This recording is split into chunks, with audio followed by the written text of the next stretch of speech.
Did your surgeon ever mention that 70% of post-bariatric eating has absolutely nothing to do with physical hunger? Probably not. Yet, this single fact explains why so many intelligent, motivated bariatric patients find themselves regaining weight despite having a physically restricted stomach. And here's why this happened. Your surgery successfully changed your stomach, but it did absolutely nothing to change your brain's deeply wired associations between emotions and food. Unfortunately, it's your brain, not your stomach, that drives most of your eating decisions. And today, I'm going to share the neuroscience behind why emotional eating persists after bariatric surgery and introduce you to the food freedom method, a science-based system that addresses the root causes rather than treating symptoms. This is not about willpower. It's about rewiring your brain's fundamental relationship with food. So before we dive in, let me share what makes this approach different. Working with dozens of bariatric clients has shown me that most post-op care focus exclusively on the physical aspects, protein intake, portion sizes, supplementation. But these physical interventions fail to address the neurological patterns that drive emotional eating. What's been remarkable is watching clients transform their relationship with food using these neuroscience-based principles. As one of my clients, Valeria, shared with me, I finally realized the difference between seeing food as comfort versus seeing food as fuel, and going out to eat and not feeling guilty afterwards was the biggest thing. Being able to enjoy a moment, enjoy a cookie, enjoy a cocktail without feeling terrible afterwards. The principles that I'm sharing today are grounded in the latest research on neuroplasticity, habit formation, and emotional regulation, and studies from Stanford's neuroscience department have demonstrated that food emotion neural pathways can be rewired through specific interventions, which is exactly what we're doing today. So let's get started with understanding precisely what's happening up here in your brain when emotional eating occurs. So emotional eating has a clear neurological basis, and understanding this is crucial to overcoming it. When you experience stress, your brain releases cortisol, which directly impacts two critical brain regions, the amygdala and the prefrontal cortex. The amygdala, your emotional center, becomes hyperactive, while your prefrontal cortex is responsible for rational decision-making, becomes suppressed. This creates the perfect neurological storm for emotional eating. But here's where it gets more complex. Your brain has created what neuroscientists call reinforced neural pathways between emotional triggers and eating behaviors. Every time you've eaten in response to stress, boredom, or other emotions, you've strengthened these neural connections. And after hundreds of thousands of repetitions, these pathways become your brain's default response. This explains why bariatric surgery alone isn't enough. The physical restriction of your stomach doesn't change these deeply established neural pathways. What's more is that functional MRI studies have shown that the brains of people who struggle with emotional eating show increased activation in the reward centers when exposed to food cues when in negative emotional states. So essentially, your brain has learned that food is the fastest way to temporarily reduce emotional distress. The good news is that the science of neuroplasticity shows us that these pathways can be rewired. Your brain can form new associations and responses to emotional triggers, gradually weakening the old pathways and strengthening new ones. This is the foundation of the food freedom method. So through my work with bariatric clients, I've identified three distinct stages of emotional eating, and each requires a different neurological intervention. Stage one is the trigger phase. This is when an emotional trigger like stress, anxiety, boredom, or loneliness activates your amygdala and begins the cascade towards eating. What's fascinating about this phase is that it occurs largely below conscious awareness. Your brain begins releasing stress hormones and subtly shifting your attention towards food before you're even aware it's happening. Stage two, the response phase. Here,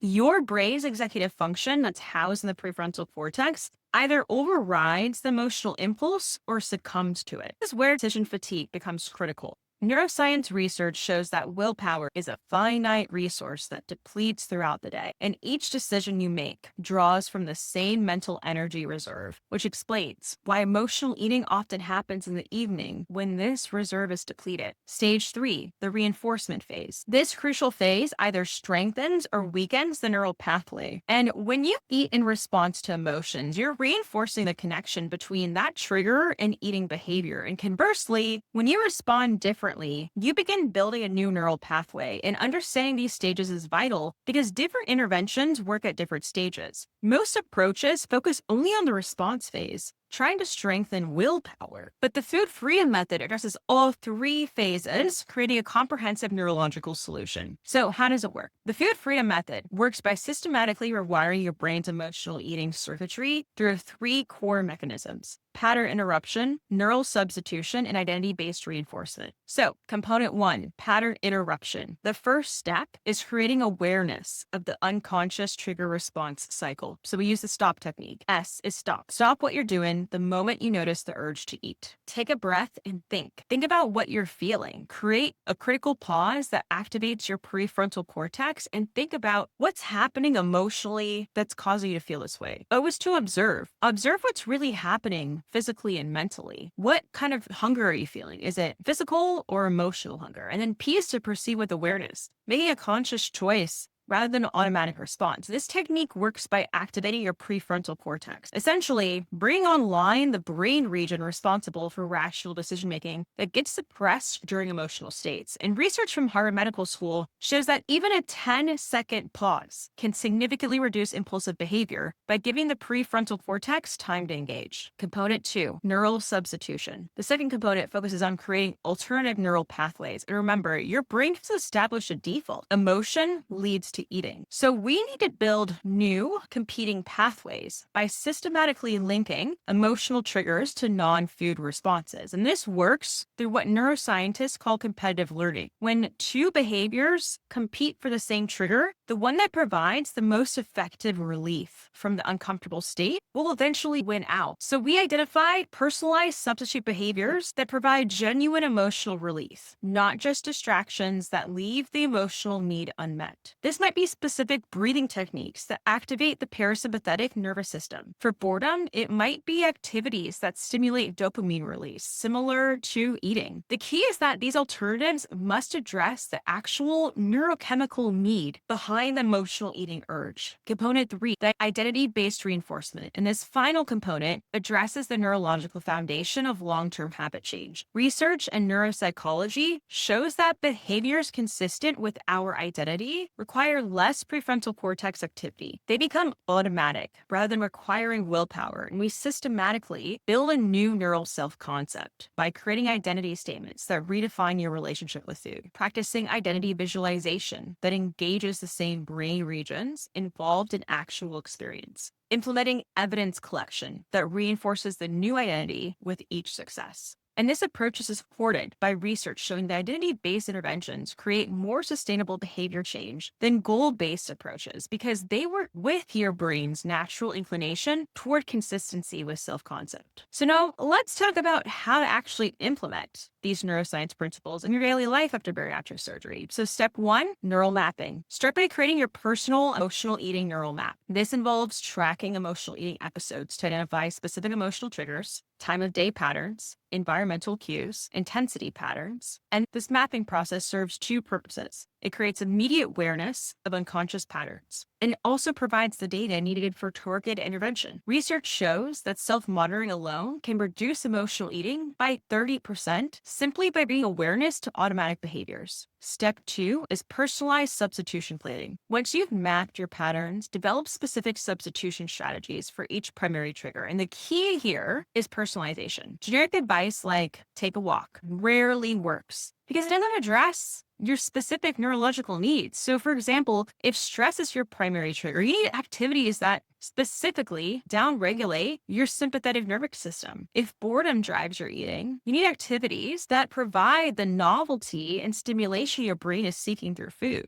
Step three is environmental restructuring. This step leverages the neuroscience of cue-dependent behavior. By modifying your environment, you can reduce the cognitive load required to make better choices. So research from Cornell University has shown that simple environmental changes, like using smaller plates, can reduce intake by 30% without any conscious effort. And this works because it bypasses the need for active decision-making, which is precisely what fails during emotional states. Step four, identity reinforcement protocol. So finally, you want to implement a systematic protocol for reinforcing your new identity as someone who responds to emotions in healthy, non-food ways. This includes includes daily identity affirmations that engage both language and emotion centers in your brain, success journaling that creates evidence for your new identity, celebration of non-scale victories that activate your brain's reward center. And the power of this protocol is that it creates a self-reinforcing cycle. Each small success strengthens your identity, which makes the next success hell of a lot more likely, gradually creating what neuroscientists call automaticity, behavior that no longer requires conscious effort. Hell yeah. So let's address the three most common neurological obstacles bariatric patients face when implementing these challenges. So obstacle number one, the extinction burst. When you first stop responding to emotional triggers with food, your brain will temporarily increase the intensity of cravings. This is called an extinction burst. It's your brain's last-ditch effort to maintain the established pattern. And understanding this phenomenon is crucial because many people interpret this temporary increase in cravings as evidence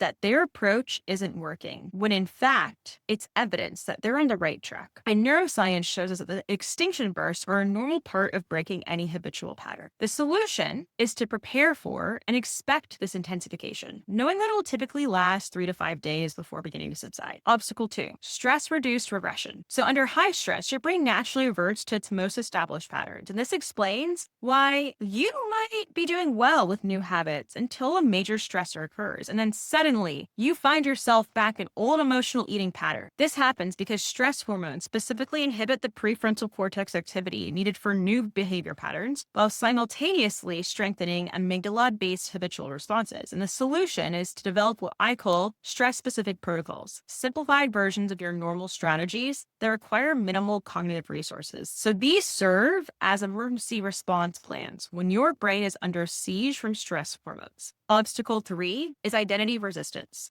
Sometimes your conscious efforts to change bump up against unconscious identity beliefs. And if at a deep neurological level, you still see yourself as someone who struggles with emotional eating, your brain will actually work to maintain consistency with that self-image. The solution is to address these unconscious beliefs directly through specific identity-based interventions that will realign your self-concept with your desired behaviors. Look, knowledge alone doesn't create transformation. Implementation does. So if you're ready to apply these principles to your specific situation, I invite you to book a bariatric success strategy session. In this complimentary one-on-one call, we'll map your specific emotional eating patterns, develop personalized strategies for your triggers, and determine if my coaching program is the right fit for you. Remember, your surgery changed your stomach, but only you can take the steps to rewire your brain's relationship with food. And with the right approach, freedom from emotional eating isn't just possible, it's predictable. So click the link below in the description to book your call. And spots are limited each week. Let me know in the comments which aspect of the food freedom method resonated most with you. And thank you so much for watching, and I hope to connect with you soon.